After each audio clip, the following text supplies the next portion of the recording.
할렐루야. 하나님 말씀 로마서 8장 26절부터 30절 말씀.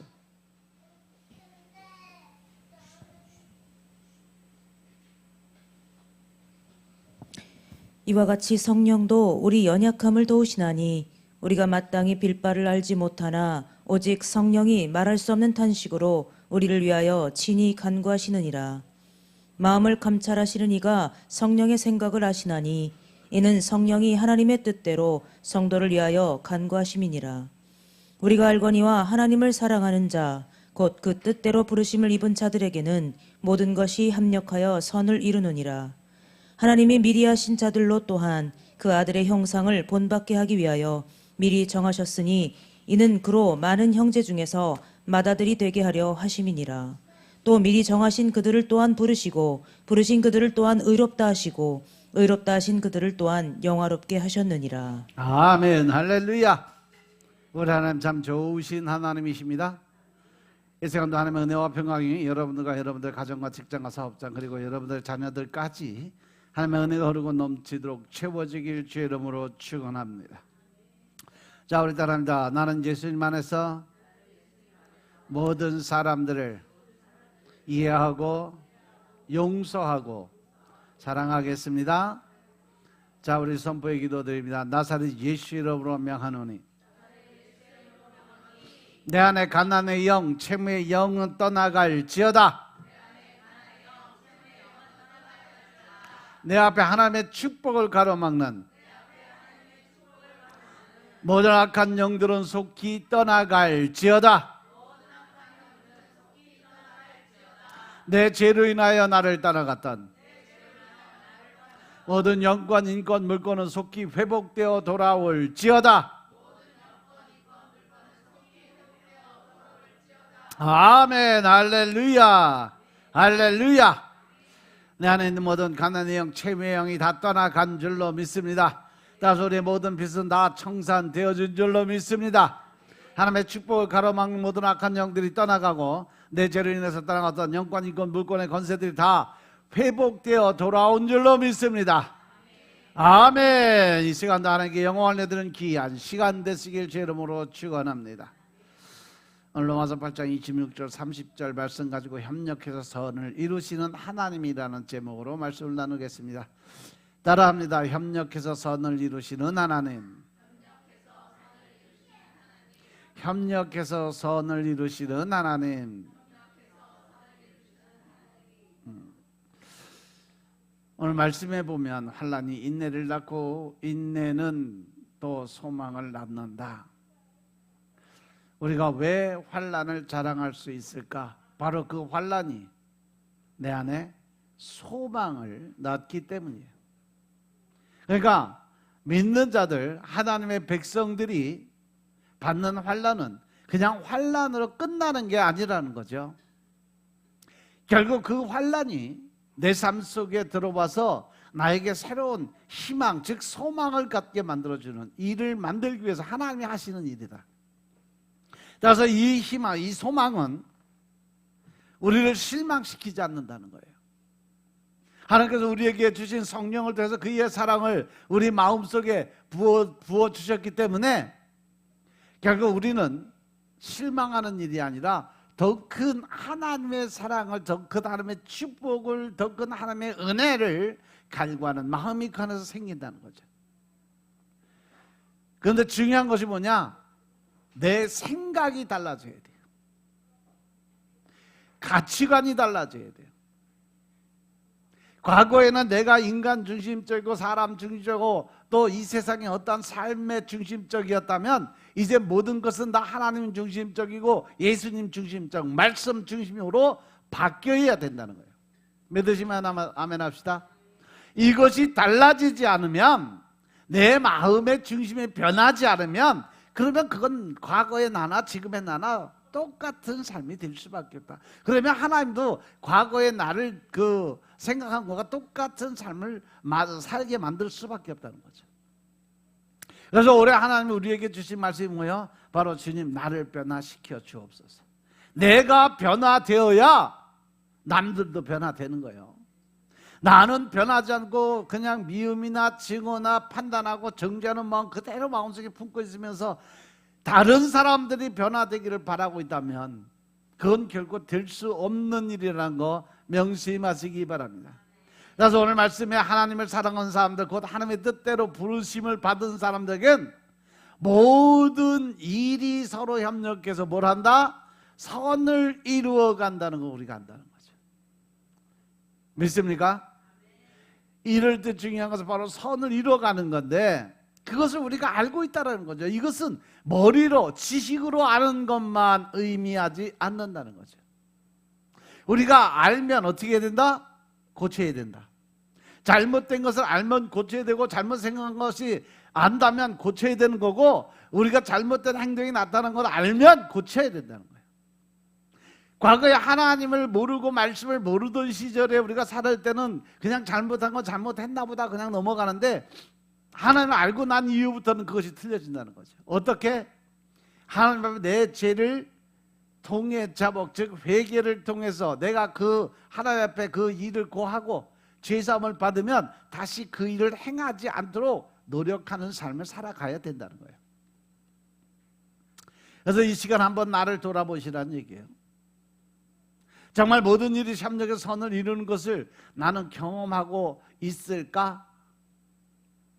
그래서 나는 하나님께서 모든 일이 협력의 선을 이루어가게 하심을 확실하게 안다고 말할 수 있느냐는 거죠.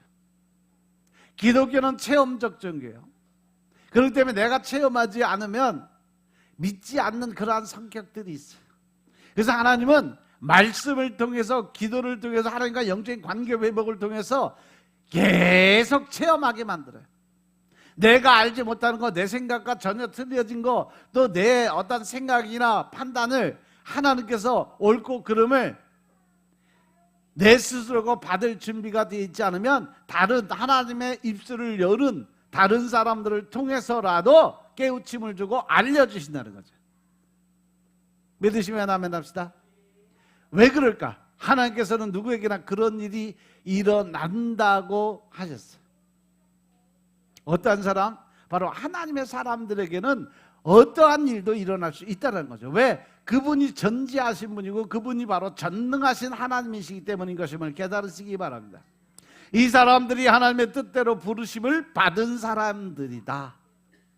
그래서 하나님께서 이들을 통해서 모든 일이 서로 협력해서 선을 이루어가게 하신다는 거죠. 역대하 20장에 보면 남왕국 유다와 에돔의 전쟁 이야기가 나와요. 이때 유다의 왕이 여호사밧 왕이에요. 여호사밧이 에돔이 쳐들어온다는 얘기를 듣고 먼저 하나님께 엎드려 기도부터 드려요. 주님, 우리 이 에돔이 쳐들어오는데 이 전쟁을 도와달라고 기도를 드려요. 그리고 온 국민에게 금식령을 내립니다. 그리고 백성들이 모인 광장에서 하나님께 간절한 기도를 드립니다. 그러자 그 가운데 있던 레위 사람들에게 하나님의 영이 임하게 됩니다. 레위 사람들은 어떤 사람들이요? 제사장의 직분을 가진 사람들, 지금 이 시대의 목사들이에요. 그 레위 사람들이 하나님의 말씀을 받아서 선포를 합니다. 역대하 20장 14절부터 15절 말씀 보겠습니다. 역대하 20장 14절부터 15절의 말씀, 이 말씀 안에 보면 그들이 엎드려 하나님께 기도를 드리는데 하나님의 영이 임해서 입술을 대어나는 거예요. 여호와의 신이 회중 가운데서 레위 사람 야하시엘에게 임하셨으니 저는 아삽 자손 마따냐의 현손이요 여이엘의 증손이요 분하야의 손자요 스가랴의 아들이더라. 야하시엘이 가로되 온 유다와 예루살렘 거민과 여호사밧 왕이여 들을지어다. 여호와께서 너희에게 말씀하시기를 이 큰 무리로 인하여 두려워하거나 놀라지 말라. 이 전쟁이 너희에게 속한 것이 아니요 하나님께 속한 것이니라. 아멘, 할렐루야. 아무리 적군이 많다 해도 너희들은 두려워하거나 겁내지 말아라.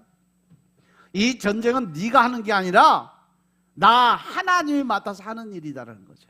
그러면서 하나님께 나아가서 그들과 싸우라고 말씀을 하십니다. 이 말씀은 이스라엘 백성들이 앞에는 홍해고 뒤에는 애굽 병사가 쫓아올 때 진퇴양난에 빠졌을 때 하나님의 이스라엘 백성들에게 뭐라고 했어요? 출애굽기 14장 14절에 보면 너희는 가만히 있을지어다 내가 싸우리라 하신 하나님이 지금 이곳에 임하신 거죠. 그래서 유다와 예루살렘아 너희는 두려워하지 말지어다 겁내지 말아라 내일 적들을 맞아 싸우러 나가라 나 주가 너희와 함께 하겠다. 그래서 여호사밧 백성들은요 땅에 몸을 굽혀 경배를 하나님께 올려드립니다. 그리고 그 다음날 여호사밧 왕은 군대를 이끌고 전쟁터로 나가죠. 나갈 때 여호사밧 왕이 백성들에게 뭐라고 격려를 하냐면 유다와 예루살렘 주민은 내가 하는 말을 잘 들어달라고 이야기하면서 주 우리 하나님을 믿어야 우리가 흔들리지 않는 신앙을 가질 수 있다. 주님께서 보내신 예언자를 믿어라. 그리고 우리는 반드시 이 전쟁에서 이기게 될 거라고 이야기를 합니다. 놀라운 것은 여호사밧이 백성들과 의논해서 먼저 노래하는 사람들을 뽑아요. 즉 전쟁의 제일 앞에다가 어떤 장수나 군사나 무기를 배치한 게 아니라 하나님께 찬양을 드리는 성가대가 제일 찬양단이 제일 앞서게 만들어요. 그리고 그들에게 거룩한 예복을 입혀요. 그리고 그 찬양을 드리는 사람들이 군대 앞에 서서 제일 앞에서 행진하게 만들었다는 거죠. 그러니까 찬양대원들이 군대 제일 앞에 서서 찬양을 드리면서 진군을 해 나가는 그러한 형상으로 되어 있던 거죠. 이것은 전혀 우리가 인간적인 생각이나 또 군인 정신을 가진 사람들 바라보면 전혀 이해가 되지 않는 그러한 상황이에요. 전쟁터에 나왔으니까 당연히 군대, 그것도 중무장한 군대가 제일 앞에 서서 뚫고 나가야 되는데, 근데 이 여호사밧 왕은 어떤 생각인지 찬양을 드리는 찬양대를 제일 앞에 세워서 그들이 찬양을 하며 앞으로 나가게 만들어요. 이해할 수 없는 일이기에 여호사밧 왕은 주민들과 의논을 한 것 같아요. 그리고 주민들이 여호사밧을 신뢰하고 그 말대로 하기로 한 거예요. 그렇게 해서 찬양 대원들이 군대 앞에 서서 전쟁터를 향해 나아갑니다. 그들이 부른 찬양은 바로 이거예요. 주님께 감사하라 그의 인자심이 영원하리로다. 할렐루야. 더 놀라운 것은 그들이 그렇게 노래를 부르니까 하나님께서 복병을 이 유다를 치러 온 암몬 자손과 모압 자손과 세일산에서 온 사람들을 서로 치게 해서 그들을 모두 대파를 했다는 거죠. 이스라엘 백성들은요 칼을 들고 싸울 그럴 시간도 없었어요. 틈이 없어요. 말을 타고 달려갈 그럴 시간도 없었어요. 앞으로 달려가라고 진격하라고 명령할 사이도 없었어요. 찬양 대원들이 찬양을 시작하니까 하나님의 군대가 적군들을 대파했다는 사실 명심하시기 바랍니다. 이렇게 암몬 사람과 모압 사람들이 한패가 되어서 같이 온 세일산 주민, 그러니까 에돔을 쳐서 모조리 죽여버렸다는 거죠. 그러더니 이제는 암몬 사람과 모압 사람들이 서로 또 증오하며 서로 싸우고 서로 쳐 죽이기 시작을 합니다. 그동안 유다 사람들은 들판이 내려다 보이는 망대에서 이 광경을 지켜보고 있었어요. 그렇게 적군들은 모두 죽고 만 거죠. 그러자 여호사밧 왕이 백성들을 데리고 와서 전리품을 챙기는데 얼마나 많은지, 그렇게 많은 전리품만 운반하는데 사흘이나 걸렸다고 기록이 돼 있어요. 그래서 그 골짜기 이름이 브라가예요. 이 말은 바로 브라가는 뭐냐? 찬양을 의미합니다. 그러니까 그 골짜기 이름이 찬양의 골짜기다라고 설명이 된 겁니다. 유다와 예루살렘 모든 사람들이 여호사밧을 앞세우고 기쁨에 넘쳐 예루살렘으로 이제 개선을 하게 되죠. 이것은 하나님께서 원수들을 쳐서 이겨서 유다 백성을 기쁘게 해주셨기 때문이에요. 돌아온 사람들은 백성들과 함께 검은고와 수금과 나팔을 불면서 성전으로 들어갑니다. 그렇게 성전에 들어가기까지 하나님께 올려드리는 찬양을 멈추지 않은 거예요. 그리고 29절 30절에 보면 29절 30절 읽어라. 뭐 하고 있냐? 이방 모든 나라가 여호와께서 이스라엘의 적군을 치셨다함을 듣고 하나님을 두려워한 거로 여호사밧의 나라가 태평하였으니 이는 그 하나님이 사방에서 저희에게 평강을 주셨음이더라. 할렐루야. 하나님이 친히 싸우시니까 그 나라에 뭐가 임했다? 평강이 임했다. 할렐루야. 여러분들도 우리가 그렇게 하나님께 찬양을 올려드리는 믿음을 가지시기 주님으로 축원합니다. 주님께 감사하라. 그의 인자심이 영원하다. 놀랍지 않아요? 찬양의 힘이 그렇게 놀라운 힘이 있음을 깨달으시기 바랍니다. 예배를 드리면서 내려다보면 때로는 찬양을 안 하고 입을 쿡 담은 사람들도 있어요. 그럼 참 마음이 아파. 왜 하나님이 기뻐하시는 찬양을 왜 안 드릴까? 지금 무슨 생각하고 있을까? 무슨 사연이 있어서 어떤 마음을 가졌기에 지금 찬양을 못 드리고 저러고 있을까? 분명히 찬양을 드리면 하나님께서 그 마음에 평안을 주실 텐데, 그래서 여러분들 어려운 일 있고 힘든 일 있을 때마다 여러분들 하나님께 찬양을 드리세요. 그냥 틀어놓고 그냥 중얼중얼 따라하고 마음이 못 느껴 소리가 안 나오면 그냥 그 가사를 듣고 묵상하면서 하나님의 사랑을 느끼시면 돼요. 아멘. 물론 찬양을 드릴 수 없는 그 마음 조금 이해를 하죠. 뭐 재미있는 일이 없으니까.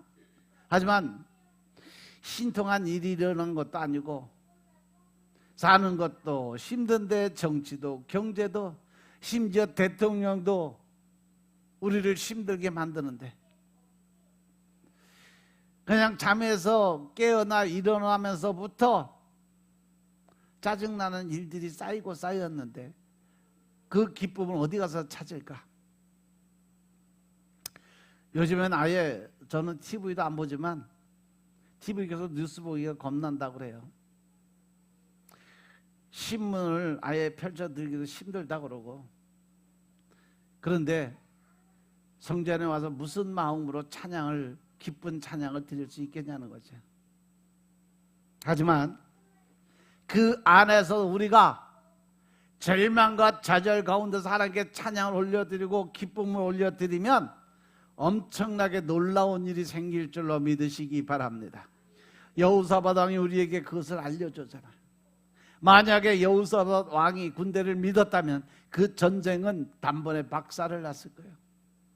그런데 그가 하나님을 믿고 하나님의 말씀을 순종하게 되니까 전쟁터에 나가서 칼 한 번 들지 않고 활 한 번 안 쏘고도 전쟁에서 이기는 힘이, 능력이 그 안에 있었음을 깨달으시기 바랍니다. 1대1로 싸워도 이길까 말까 싶은데 세 민족이 연합해서 싸우러 왔는데 이길 수 있겠냐는 거죠. 그러니까 하나님을 믿을 수밖에 없는 거예요. 그렇게 하나님을 믿는다고 하는 고백이 뭐냐? 그것이 바로 찬양이라는 사실 명심하시기 바랍니다. 그리고 그 찬양의 내용이 뭐예요? 주님께 감사라는 거죠.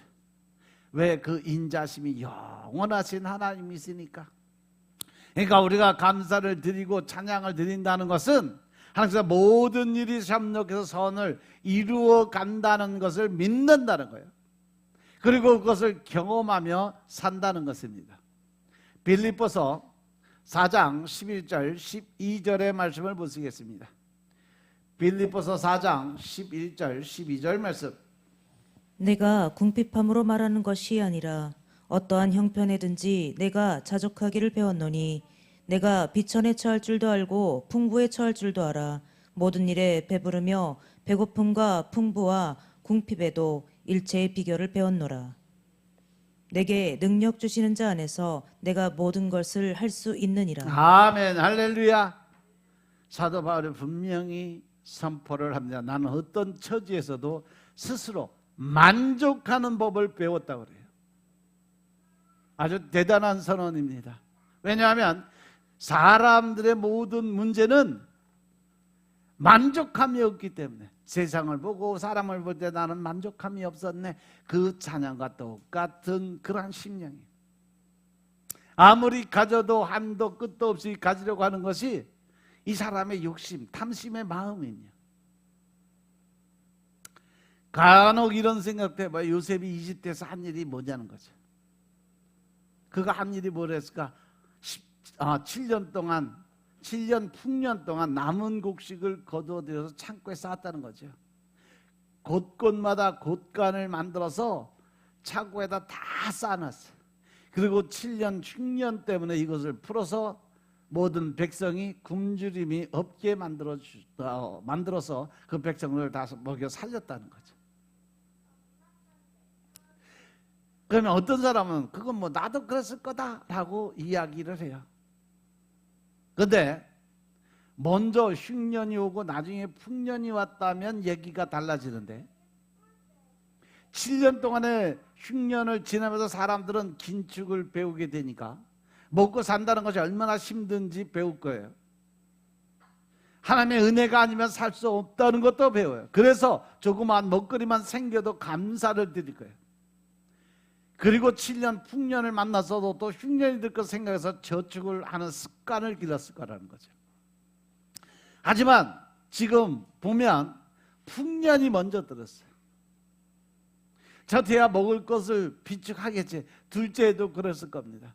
그런데 이제 3년째 4년째 넘어가면서 먹고 남고 그래서 허비하면서 쓰는 습관이 생겨요. 이 벽시 나달이 아까운 줄 몰라. 아껴 먹는 것도 없어요. 저축하는 법도 없습니다. 감사 드릴 줄도 몰라. 창고에 그런 대로 먹을 것이 있으니까 언제든지 지들이 충분히 먹을 거라고 생각을 해요. 과연 내 삶 속에 마음 속에 평화, 화평이 언제쯤 어디서 오게 될까? 그것은 내 삶에 만족하면서 오게 돼 있어요. 만족을 하면 거기에서 평화가 찾아와. 요한일서 2장 15절 16절 말씀 보겠습니다. 요한일서 2장 15절 16절 말씀.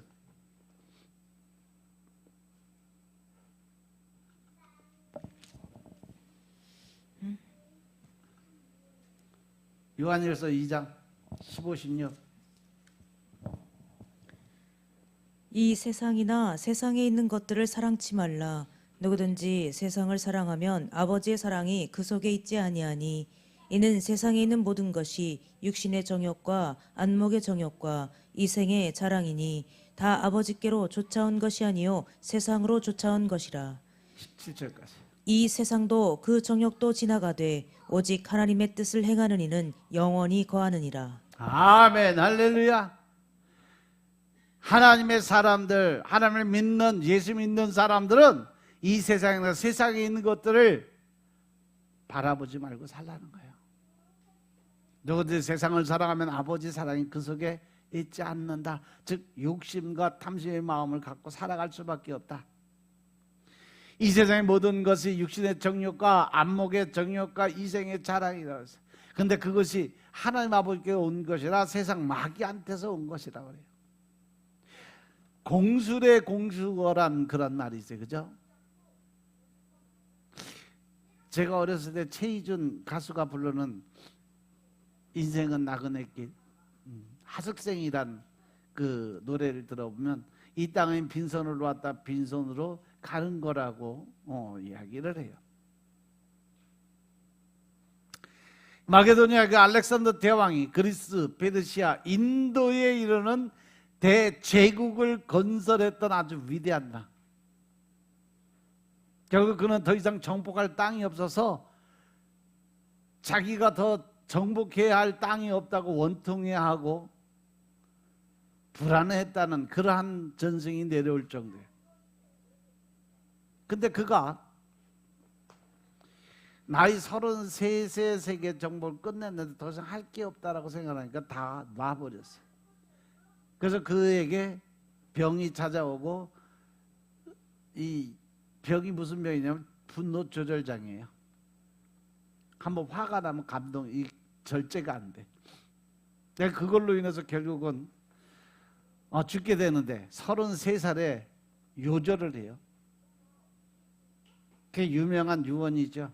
나는 온 세상을 정복했지만 아무것도 내가 소유하지를 못했다. 내 관에 양쪽에 공원을 내서 내가 빈손이 보이도록 해서 나를 묻어달라고 유언을 했죠. 왜? 내가 이 땅의 모든 것을 다 정복했는데 불구하고 내가 막상 이 땅을 떠날 때는 내가 가져가는 게 아무것도 없다. 난 빈손으로 왔다. 빈손으로 간다. 이 이야기를 하는 거죠. 인생에 누구나 단 한 번뿐이고 그 마지막인 죽음이 성큼 다가오는데 많은 사람들이 착각 속에서 살아간다는 거예요. 마치 내게는 그 순간이 영영이 오지 않을 것처럼, 아니면 내게 그러한 죽음이라는 거 아직 멀리 있는 것처럼 착각을 하고 살아간다는 거죠. 나는 뭐 아직 어리니까, 젊었으니까, 나는 아직 건강하니까 자기 자신에게 너무 자만심을 가지고 살아가요. 그런데 가장 확실하면서 동시에 가장 불확실한 게 있는데 그것이 바로 죽음이란 단어예요. 죽음은 누구에나 예외 없이 닥치니까 가장 확실한 그러한 것이 죽음이란 단어예요. 그런데 언제 어떠한 모습으로 내게 닥칠지 나 자신도 모르니까 가장 불확실한 그 단어가 죽음이란 단어죠. 그래서 모세가 남은 날을 계수하는 그러한 지혜를 구했는지도 몰라요. 가장 지혜로운 사람은요, 내가 죽을 것을 미리미리 준비하고 살아가는 사람. 하루하루의 삶이 후회 없는 삶을 살아가는 사람들. 그렇다고 뭐 지나치게 죽음에 몰두해서 맨날 죽음만 생각하고 살아가라는 얘기는 아니에요. 하루하루 최선을 다하며 살아가는데 인생의 마지막 순간을 염두에 두고 살자는 거죠. 그래서 지혜로운 마라토너는요, 무조건 열심히 달리는 사람이 아니에요. 그러다 보면 매 순간 최선을 다하다 보면 금방 지쳐 쓰러져요. 결승전까지 얼마나 남았는지 계산하면서 어떻게 하면 끝까지 내가 잘 달릴 수 있을까 생각하면서 페이스를 조절하면서 나가는 것이 마라토너예요. 근데 우리 인생, 여러분들 하는 사업, 여러분들 살아가는 삶 자체도 바로 이 마라토너의 삶을 살 줄 알아야 된다는 거죠. 내가 조금 잘한다, 뭐 잘 맞는다 생각하면 죽기 살기로 그걸 하다 보면 금방 지쳐 쓰러져 버려요. 적당히 페이스 조절을 하면서 서로 밀당을 해가면서 탄력을 얻어 나갈 수 있는 지혜와 노력이 필요하다는 거죠. 과연 어떻게 하면 우리가 인생의 마지막에 당도했을 때 허무하지 않고 뿌듯한 삶을 살 수 있을까? 어차피 빈손으로 왔다 빈손으로 가지만 하나님을 믿는 우리들은 천국에 올라가면 어떤 삶을 산다? 영원한 삶, 영생의 삶을 살아가요. 그래서 하나님 앞에 들어가 설 때 내 인생의 흔적을 확인할 수 있다면 얼마나 뿌듯하겠냐는 거죠. 요한에서 2장 15절의 말씀이 정확한 답을 제시해요. 이 세상이나 세상에 있는 것들을 사랑하지 말라. 누구들 세상을 사랑하면 아버지의 사랑이 그 속에 있지 아니하니. 할렐루야. 우리가 신앙생활하면서 행복을 누리지 못하는 이유가 뭘까? 그 이유는 마음이 갈라져 있기 때문에 그래요. 이 세상이나 세상에 있는 것들을 사랑하지 말라. 이 말씀은 세상의 것에 마음을 빼앗기면 절대로 행복할 수가 없다라는 거예요. 왜? 그 안에 뭐가 있으니까? 욕심의 마음이 있어서 그렇습니다. 신앙생활도 하나님을 향한 사랑으로 내 마음을 채울 때 나는 행복한 마음을 가질 수가 있어요. 예수 그리스도가 내 삶의 중심이 될 때는 내 안에 은혜가 충만해. 어떤 일을 하든지 기뻐, 즐거워. 또 어렵고 힘든 사람을 보면 도와주고 싶고 그들이 어떤 일을 헤쳐나갈 수 있는 길을 열어주고 싶고 내가 할 수 있는 모든 것을 도와줄 수 있는 그 길을 택해요. 그럼에도 불구하고 내 것을 다 나누어 준다고 해도 나는 늘 기쁜 마음이 들 수밖에 없어요. 왜? 그것이 하나님의 마음이니까. 그러나 내 마음을 세상에 주기 시작을 하면 그 마음에는 늘 갈등과 고통밖에 없어요. 늘 죄요. 이거 이렇게 쓰면, 이거 여기다 이렇게 쓰면 더 좋은데, 이렇게 하나님 주고 나면 아무것도 없는데 땡인데, 이거, 이런 욕심의 마음이 계속 갈등을 만들게 돼요. 아무리 기도를 드려도 하나님의 은혜가 임하지를 못해요. 아무리 성경 말씀을 봐도 그 마음에 평안이 없어져. 왜? 이 마음속에 한 가지 꼭 들어와 있는 게 있어요. 욕심. 결국 그 마음이 나누어지기 때문에, 갈라지기 때문에 하나님과 관계없는 삶을 택하게 된다는 거죠. 이스라엘 백성들이 하나님께 징계를 받은 것을 보면 그들이 하나님을 믿지 않아서, 아니요, 하나님을 믿었어요. 아주 누구보다도 열심히. 이스라엘 백성들이 하나님을 믿지 않은 적이 없었어요. 다만 그들의 두 마음을 품고 있었기 때문에 하나님의 징계를 받은 거예요. 하나님도 믿고 또 바알 우상도 섬기고 여러 가지 잡신을 섬기고 있었기 때문에 그래요. 우리는 하나님으로부터 최고의 사랑을 받았던 사람들이에요. 그럴 때 하나님께서 우리에게 최고의 사랑을 요구하신다는 거죠. 마태복음 22장 27절의 말씀을 보면 예수님께서 뭐라고 말씀하시냐면, 내 마음을 다하고 목숨을 다하고 뜻을 다해서 주 하나, 너의 하나님을 사랑하라, 이 말씀하셨어요. 여기서 이 성경에 나오는 세상은 세 가지로 나누는, 첫째, 하나님의 창조하신 우주 만물이 하나님이 만든 세상. 둘째는 우주 만물 가운데 특히 인간, 사람들을 가리킬 수 있어요. 하나님이 세상을 사랑하신다고 할 때 바로 이러한 의미입니다. 즉 우리를 사랑을 해 주셨다는 거죠. 셋째는 사단의 지배를 받는 제약된 세상, 공중의 권세 잡은 자들의 세상. 오늘 본문에 나오는 세상은 셋째 의미, 즉 사단이 지배하는 제약된 세상을 의미해요. 그래서 요한일서 2장 15절은 이 세상이나 세상에 있는 것들을 사랑하지 말라고 말씀하십니다. 누구든지 세상을 사랑하면 아버지의 사랑이 그 안에 있지 아니하니라. 세상에 제약된 것들을 사랑하고 집착하고 나면 하나님을 사랑할 수가 없다는 거. 왜? 하나님께 드리는 것이 아까워져. 하나님께 드리는 것이 이 어떤 불평과 원망의 모습으로 바뀌어요. 그리고 나서 또 드리고 나도 그것이 하나님 것임에도 일단 하나님께 드려서 그건 누구 거예요? 하나님 거죠. 내 거 아니에요. 그런데 드리고 나서 그걸 또 어디다 썼는지, 어떻게 썼는지 또 그걸로 또 따지고 들어가고, 그것으로 인해서 또 시험 들고 연단 받고, 그러면서 내 것도 아닌 내 것을 가지고 자꾸 따지니까 문제가 생기는 거예요. 일단 하나님께 드렸으면 그 돈은 하나님이 어떻게 쓰시든 상관이 없어요. 내가 상관할 바가 아니고 하나님 거, 하나님 방법을 쓰신다는데 그것을 통해서 왜 내가 시험을 들어야 되냐고. 그것은 바로 이 세상 것과 세상의 것들을 사랑하니까 생길 수 있는 마음이에요. 아직까지도 하나님께 드리고도 그것은 내 거다 생각을 하니까 그런 생각이 들어가는 거예요. 그래서 야고보서 4장 4절에 보면, 그런즉 누구든지 세상과 벗이 되고자 하는 자는 스스로 하나님과 원수가 되는 것이라고 말씀하셨어요. 하나님 사랑과 세상 사랑은요, 상극 관계라는 거예요. 구체적으로 세상을 사랑하는 것은 요한일서 2장 16절에 잘 표현되어 있습니다. 요한복음 2장 16절, 요한일서 바로 옆에 장이에요. 이는 세상에 있는 모든 것이 육신의 정욕과 안목의 정욕과 이생의 자랑이니 다 아버지께로 쫓아온 것이 아니요 세상으로 쫓아온 것이라. 할렐루야. 육신의 정욕이라는 건 내가 가지고 있는 욕심이에요. 안목의 정욕은 내가 바라보는 것이 다 갖고 싶은 욕심이 생긴다는 거예요. 이생의 자랑은 자기가 뭘 했다, 이렇게 했다, 저렇게 했다 자랑하는 그 모습이에요.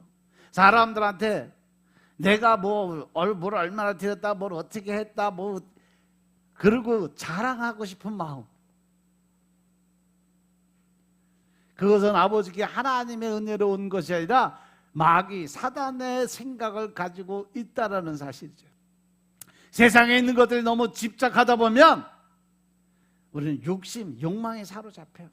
사도 요한은 그 욕망을 세 가지로 나타낸다고 증거하는데, 육신의 정욕이고 안목의 정욕이고 이생의 자랑이다라고 설명을 해요.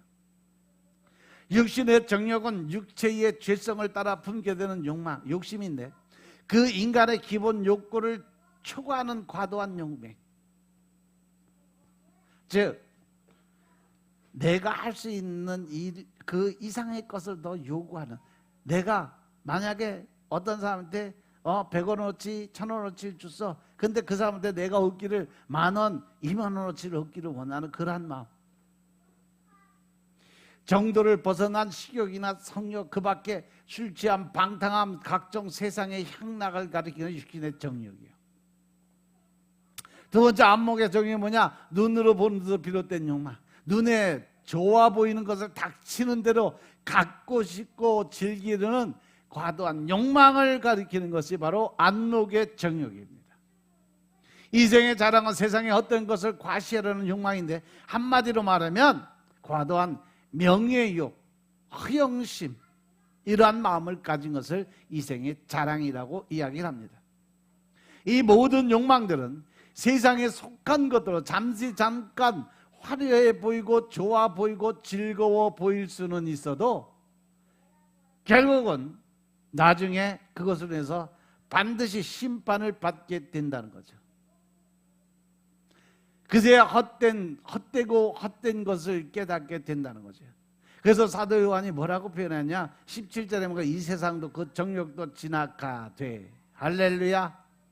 말하자면 그 욕심과 탐심의 모든 마음들은요, 흔적도 남지 않고 다 사라져버릴 것이다. 그래서 베드로는 인생을 가리켜 이렇게 증거를, 베드로전서 1장 24절에 보니까 그러면 모든 육체는 풀과 같다고 그랬어요. 그 모든 영광은 풀의 꽃과 같다고 그랬어요. 하지만 풀은 마르고 꽃은 떨어진다. 바로 육체는 인간을 가리켜요. 사람들의 삶은 삶이 모든 사람들은 풀과 같이 쉽게 나약해진다. 생로병사라는 얘기죠. 인간의 부귀 영화는 풀의 꽃과 같다고 그랬어요. 꽃은 풀보다 더 빨리 떨어지니까 세상의 부귀 영화는 그렇게 쉽게 사라질 수 있는 거라는 거예요. 그래서 화무 11용이여 권불 10년이라고 말하지 않았어요. 꽃이 아무리 붉고 화려해도 10일을 못 가고, 부귀 영화가 오래 못 가고, 권력이 아무리 대단하다 할지라도 10년을 넘기지 못한다는 것이 바로 세상 사이의 모습이에요. 결국 이 안에 들어가서 우리가 얻을 수 있는 것은 바로 인생 무상이다. 할렐루야. 별 생각 없이 그저 먹고 마시고 세상에 집착해서 살다 보면 인생이 이렇게 쉬이 사라지고 만다고 사도 베드로는 선포를 했습니다. 시간을 안 쓰면 그냥 사라지는 거예요. 매일 잠만 자고 있으면 그냥 허송 세월 보내는 거예요. 물질도 안 쓰면 남는 것 같지만 오히려 사단의 도구가 돼버려요. 내가 먹을 거 귀하다고 아깝다고 안 먹고 쌓아놓으면 어떻게 돼? 다 썩어져 없어져 버리는 거예요. 그래서 내가 가지고 있는 물질도 안 쓰고 자꾸 모아놓다 보고 쓰지도 않고 모아놓으면 결국 그거는 누가 써? 내가 갈 때 가져가서 하나도 없어요. 결국 그 돈으로 인해서 집안 파벌 생겨요. 다 갈라져요. 내가 더 많이 가니 네가 더 많이 가니 서로 싸우다가 결국 다 무너지게 돼 있어요. 그래서 예수님은 어리석은 부자에게 이런 말씀 주시잖아요. 누가복음 12장 20절에 보면 어리석은 자여 오늘 밤 내 영혼을 도로 찾으니 그러면 내 준비한 것이 누구 것이 되겠느냐. 그래서 결국 사라지는 시간과 물질이 영원히 남을 수 있도록 하나님의 뜻을 위해 하나님 나라를 위해서 베풀고 살 줄 알아야 된다. 재능, 달란트도 마찬가지입니다. 내가 하나님께 받은 은사와 능력이 있다면 그것을 바로 하나님 나라의 영광을 사용할 수 있는 사람들이 되어야 돼요.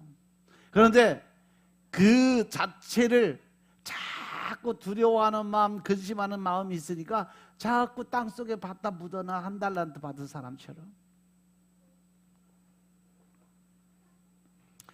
여러분들은 지금 어떠한 마음, 어떠한 생각하고 어떤 것을 추구하고 살아가고 있는지 한번 돌아보시기 바랍니다. 나는 지금 무엇을 위해서 어떠한 마음을 가지고 살아가고 있을까?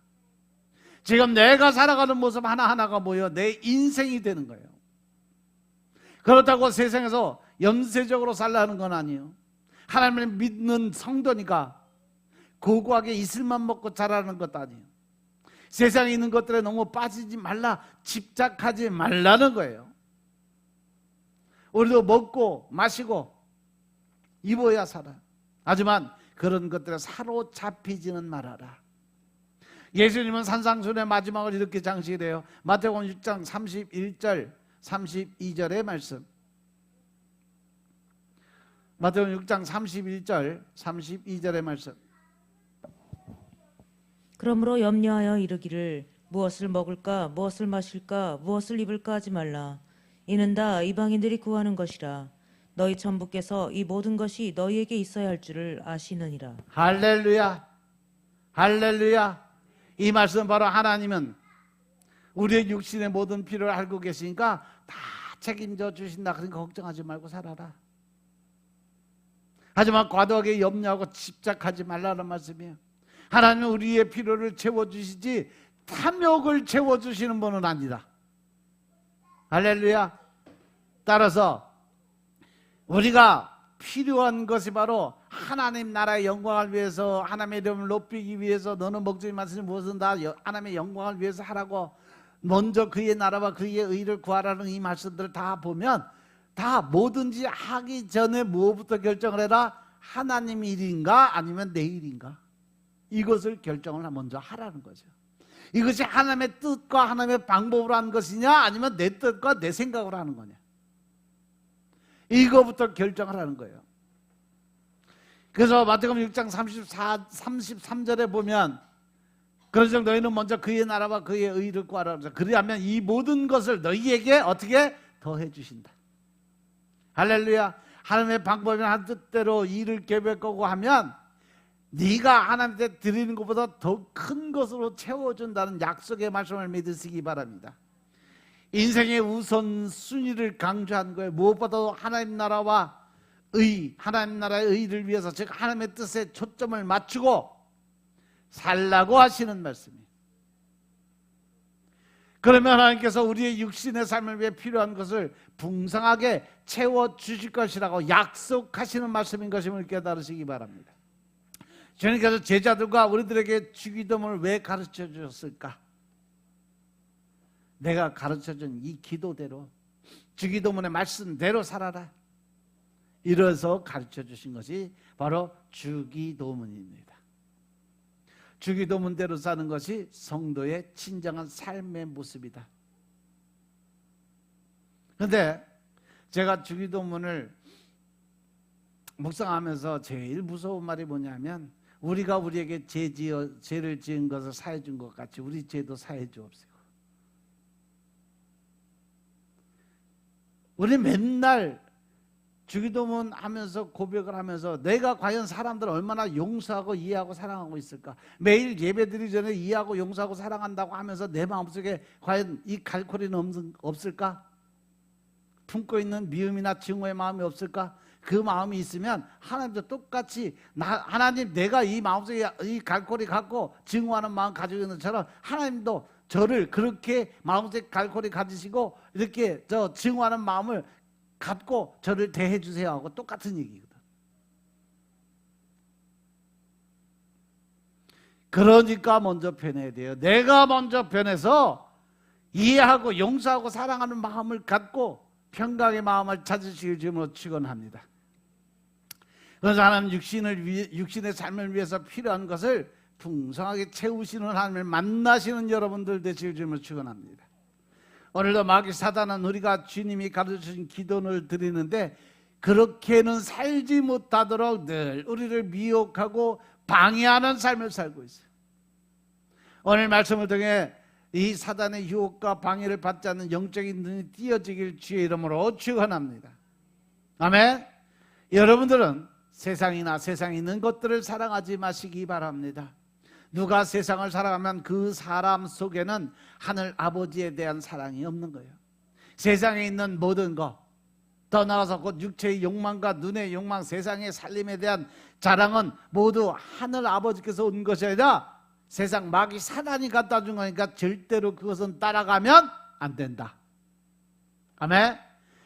이 세상도 사라지고 이 세상의 욕심도 사라지지만 하나님의 뜻을 행하는 사람들은 영원히 남아있게 됐다. 왜? 천국에서 영원한 삶을 살아가니까. 믿으시면 아멘 합시다. 그래서 사도 바울은 나는 어떠한 처지에도 스스로 만족하는 법을 배웠다라고 고백을 한 거예요. 그게 뭐예요? 비천하게 살 줄도 알고 풍족하게 살 줄도 안다는 거죠. 배부르거나 굶주리거나 풍족하거나 궁핍하거나 어떠한 경우에도 나는 적응할 수 있다. 왜? 예수님의 모습 안에서 나는 모든 것을 깨달았으니까. 그래서 그가 사는 건 항상 기뻐해요. 그래서 끊임없이 기도를 드리는 겁니다. 그래서 모든 일에 감사를 드릴 수 있는 마음이 생기는 거예요.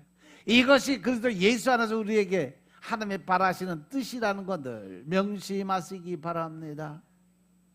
여기 하나님을 사랑하는 사람들, 곧 하나님의 뜻대로 부르심을 받은 자들에게 모든 일이 협력해서 선을 이룬다는 것을 우리가 알아. 이럴 때 하나님의 사랑을, 하나님이 사랑하는 사람들, 곧 하나님의 뜻대로 부르심을 받은 사람들이 누구일까? 그 주인공이 바로 여러분들 되시길 주님으로 축원합니다. 그러면 하나님께서 누구를 통해서 협력해서 선을 이루게 하실까? 바로 하나님을 사랑하는 여러분들이 서로 협력해서 선을 이뤄가는 주인공들이 다 될 수 있음을 믿으시기 바랍니다. 하나님의 뜻대로 부르심을 받은 사람, 그 사람이 바로 나다 라고 생각하세요. 할렐루야. 나는 하나님을 사랑합니다. 나는 하나님의 뜻대로 부르심을 받은 사람입니다. 이렇게 고백의 삶을 살 수 있는 여러분들의 삶이 되시길 주님으로 축원합니다. 바로 여러분들 자신이 하나님의 뜻대로 부르심을 받은 자들이에요. 하나님께서 여러분을 통해서 모든 일에 협력해 선을 이루기 위해서 준비하고 계심을 믿으시기 바랍니다. 하나님께서는 그렇게 우리 모두에게 복을 주셔서 그렇게 우리 모두에게 은혜를 주셨음을 깨닫으시기 바랍니다. 이 강영우 박사님이 하나님께서 모든 것을 협력해서 선을 이루게 하심을 어떻게 경험했냐면, 사도 바울 역시 하나님께서 모든 것이 협력해서 선을 이루게 하심을 경험해서 그래서 자신 있게 얘기합니다. 빌립보서 4장 13절의 말씀처럼 나에게 능력 주시는 자 안에서 나는 모든 것을 할 수 있다. 할렐루야. 우리가 모든 것을 할 수 있는 것은 내 능력, 내 힘으로 내가 가진 어떤 그런 체험적 삶을 통해서 이루어가는 게 아니라 하나님이 내게 능력을 주셔야 나는 그 모든 걸 할 수 있다라는 거죠. 하나님이 동행하시고 하나님이 도와주지 않으시면 난 결코 모든 일을 할 수가 없다라고 고백하는 거예요. 따라서 우리도 이제는 모든 것을 하나님과 동행함으로 할 수 있다는 굳건한 믿음을 가지시기 중으로 축원합니다. 하나님께서 우리를 통해서 모든 것을 협력해서 선을 이루어가게 하심을 믿으시기 바랍니다. 그러므로 우리가 모든 것을 하나님께 맡기고 또 내가 살아가는 모든 것은 하나님의 나라의 의와 하나님의 영광을 위해서 살아갈 수 있고 매일매일 근심 걱정이 아니라 주님이 내게 주시는 은혜와 충만한 평강을 위한 삶을 살아가는 여러분들의 삶이 되시길 주의 이름으로 축원합니다. 기도드리겠습니다. 아버지 하나님 감사드립니다. 오늘도 아버지 하나님의 은혜 가운데 우리가 주님을 알고 깨닫게 하시니 감사합니다. 늘 신령과 진정의 마음으로 하나님의 나라의 군사가 될 수 있는 삶을 살게 하시니 감사합니다. 하나님께 감사드리는 삶을 살아갈 때 우리가 신령과 진정의 아버지 하나님의 뜻을 깨닫고 알게 하시고 늘 하나님의 뜻 안에서 기쁘고 감사한 삶을 살게 주님이 역사하여 주시옵소서. 하나님의 뜻, 하나님의 의, 하나님을 바라볼 수 있는 능력의 삶으로 우리가 변화될 수 있도록 주님이 축복하옵소서. 모든 말씀으로 주 예수 그리스도의 이름으로 감사드리며 기도드려 싸움나이다. 아멘.